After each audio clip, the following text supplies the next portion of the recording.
Welcome to This Week Health Community. My name is Bill Russell. I'm a former CIO for a 16-hospital system and creator of This Week Health, a set of channels dedicated to keeping health IT staff current and engaged. Today, we have an interview in action from the 2023 fall conferences of Chime in San Antonio and Health in Las Vegas. And we want to thank our show sponsors who are investing in our mission to develop the next generation of health leaders. And they are Olive, Rubric, Trellix, Medigate, and F5. Check them out at thisweekhealth.com. And here we go. All right, here we are, another interview in action from the Health 2022 conference in Vegas. And we are joined by Justin Norden, Dr. Justin Norden, with GSR Ventures. Tell us, what is GSR Ventures? Perfect. Bill, thanks so much for having me. So GSR Ventures, we're a health tech focused venture fund today, a little bit over $3.5 billion under management. And we'll lead seed through Series B investments with health technology companies. We define health technology companies as companies trying to use new technologies, new tools to fundamentally change how we're delivering care, shooting for 2x, 3x, 5x, or even 10x improvements over the status quo. Done everything from software for clinical trials, companies like Medable, to digital therapeutics, to asynchronous telemedicine platforms, to AI solutions in the hospital. That's where we get it particularly excited.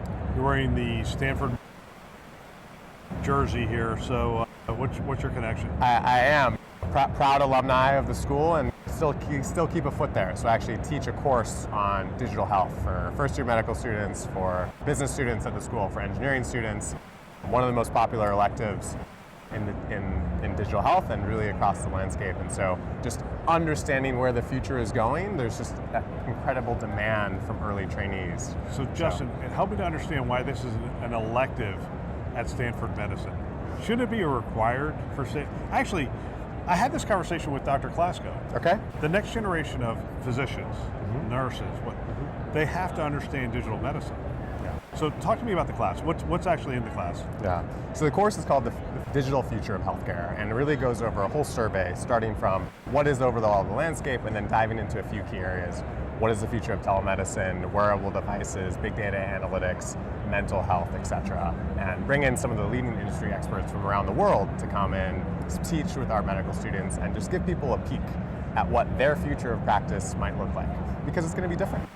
As we're going to have prescription digital therapeutics that doctors are going to have to explain and understand to patients, to telemedicine encounters, to texting-based encounters, etc., the future is going to look very different. In terms of why it's not a required course, we could spend hours talking about the glacial transformation process of medical school curricula and the kind of many voices involved have been involved in a few of the transformations at Stanford. So it starts with an elective and you see where demand is, and then over time, what are the skill sets and things that are needed for these future physicians? What technologies? I talked to John Glasser, and we were just riffing on when I came into the industry. We tell everybody you're going to have a PC someday, and they'd look at us like you're nuts. And then the internet came around, and we said, hey, you're going to be on the internet someday. They said you're nuts. Then mobile phones, we said, hey, everybody's going to have a mobile phone. They said you're nuts. What's the technologies or the trends that we're seeing right now that if we talk about them right now, people will say, hey, you're nuts. But we can see glimpses of this is really going to have an impact on care, on medicine, on health.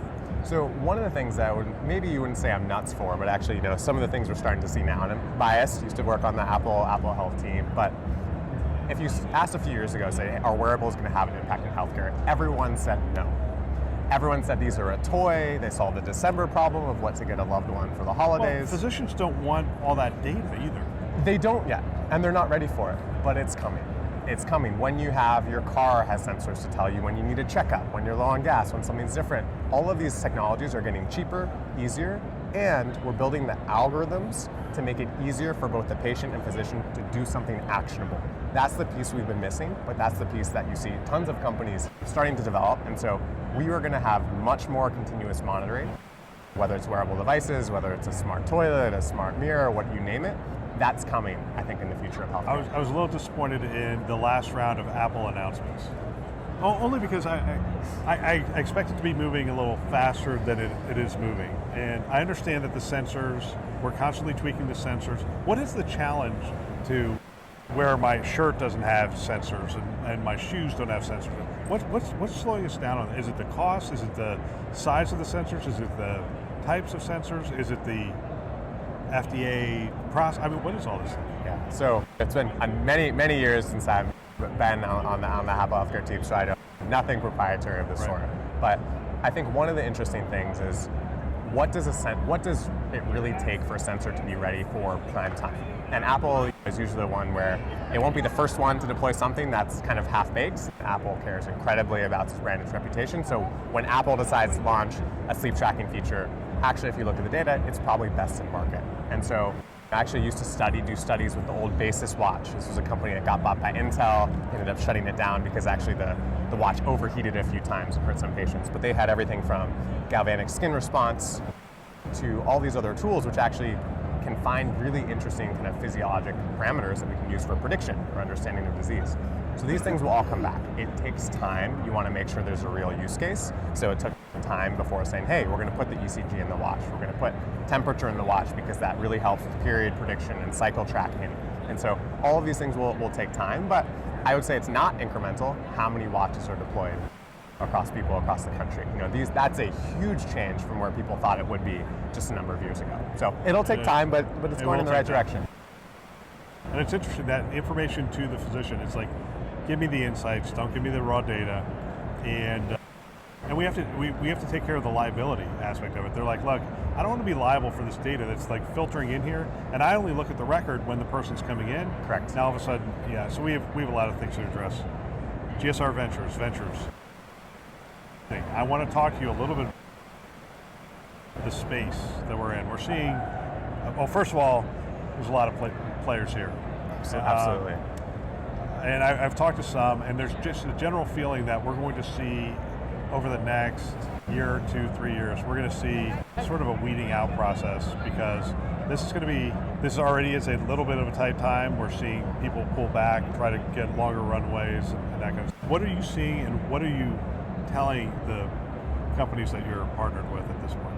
Absolutely. So the funding landscape has changed. We went from a peak in 2021, which realistically we won't see for many years to come. So the funding landscape has changed. Growing at all costs, which was probably the right strategy in 2021, has shifted. It's at least a path towards profitability, engine to turn that on, making sure our gross margins are a little more intact, and just growing more efficiently. So that's here to stay. We're seeing that across the portfolio. With that said, there's still plenty of room, and actually we're pretty optimistic about the future of digital health and companies growing. Yes, there'll be consolidation. Yes, there'll be some more M&A activity as companies struggle to grow into kind of the valuation they have and figure out what's happening. So that's why we're seeing some of the layoffs, some of the changes. But fundamentally, there are businesses that are growing well. It's not like we've solved healthcare. I wish we had solved healthcare. It's not like even digital health is still, despite what the conference may appear, is still a fraction of the care that's being delivered today. So there is a tremendous amount of room to grow into our $4 trillion healthcare market. And so, yes, there's a little bit of a speed bump in the road, but actually from us, and actually we surveyed almost 50 other leading digital health investors about what they think about the future and the future landscape. And actually most people think it'll be quite positive. Most people think it'll be between $15 to $20 billion for the next year. People think valuations will come down, call it 20%, but this really is still kind of a healthy landscape with lots of innovation and good technology happening. Where are the business models? Are we seeing B2C business models? Are we shying away from those and still looking at direct-to-employer, payer kind of models? Yeah, so I think if you look back to the early days, right, of digital health, everyone tried to be direct-to-consumer, pivoted to employers as it was kind of really more sustainable. We saw a little bit of Hims and Hers and Roman kind of start to change that, where we said, hey, can we get cheap capital? Can we kind of throw that into customer acquisition? And can we keep customers around long enough to kind of recoup that cost? What's changed in the current investing climate is we're really seeing that's difficult. The public market doesn't want to pay for it. These companies are spending too much money acquiring patients, and so I think there's really been a pullback from the investor side, funding kind of B2C business models. So yes, there's going to be still lots of businesses targeting employers, but I think to us, actually, we're getting more excited about companies targeting payers. Payers have a little bit of a higher bar for evidence. They need to see more clear ROI that employers never really demanded, better clinical data that they're kind of seeing the clinical improvement. But when you're in with a payer, you can really get deployed at scale across a larger patient population, and so we're super excited about companies trying to focus on that. If the payer wants you to white label essentially. They want to keep their brand front and center. Is that something that you would look at somebody and go, it depends, or is it like, no, that's a solid strategy? It depends on the company.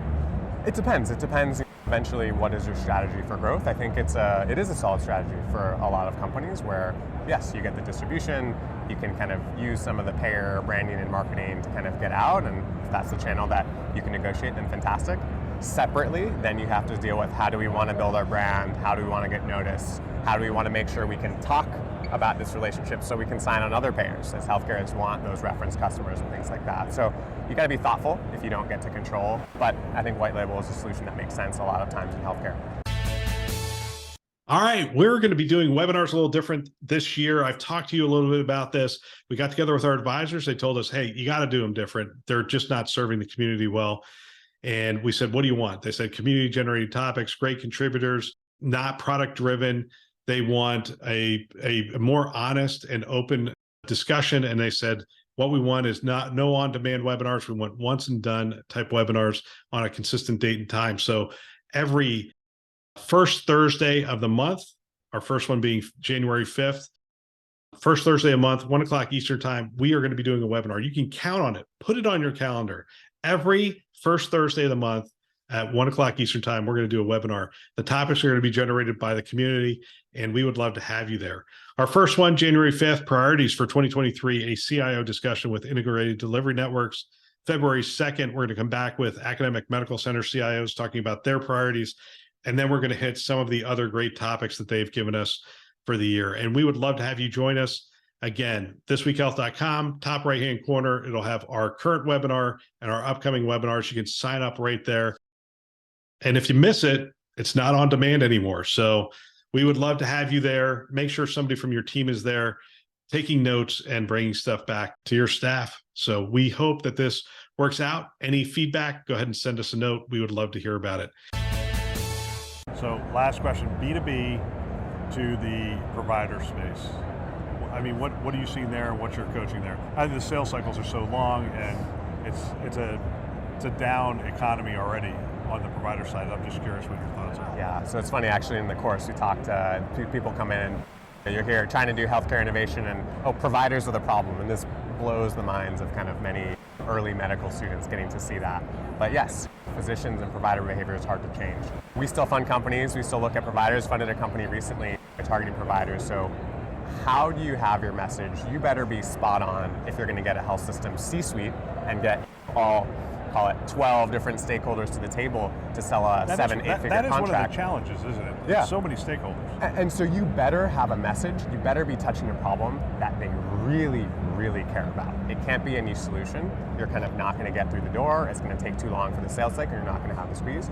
But when you touch something like automation or staffing, which is really kind of item one, which had never, healthcare always solved this by just hiring more people. Now all of a sudden in COVID, that's not going to happen, and you see many, many more providers leaving the workforce. So this problem, I think, is here to stay. So when you're touching something like that, then you can cut through a little bit faster. Not that it's going to be in the weeks, but you can cut down that sales cycle maybe from 18 months, maybe to that 6 to 12 month range, and really provide value to these systems who need efficiency gain, who need kind of other kind of revenue streams. And so if you can touch those buckets, selling to health systems might be okay. Fantastic. Justin, I want to thank you for your time. Bill, thank you so much for having me. Another great interview. I want to thank everybody who spent time with us at the conferences. I love hearing from people on the front lines, and it is phenomenal that they have taken the time to share their wisdom and experience with the community, which is greatly appreciated. We also want to thank our channel sponsors one more time who invest in our mission to develop the next generation of health leaders. They are Olive, Rubric, Trellix, Medigate, and F5. Thanks for listening. That's all for now.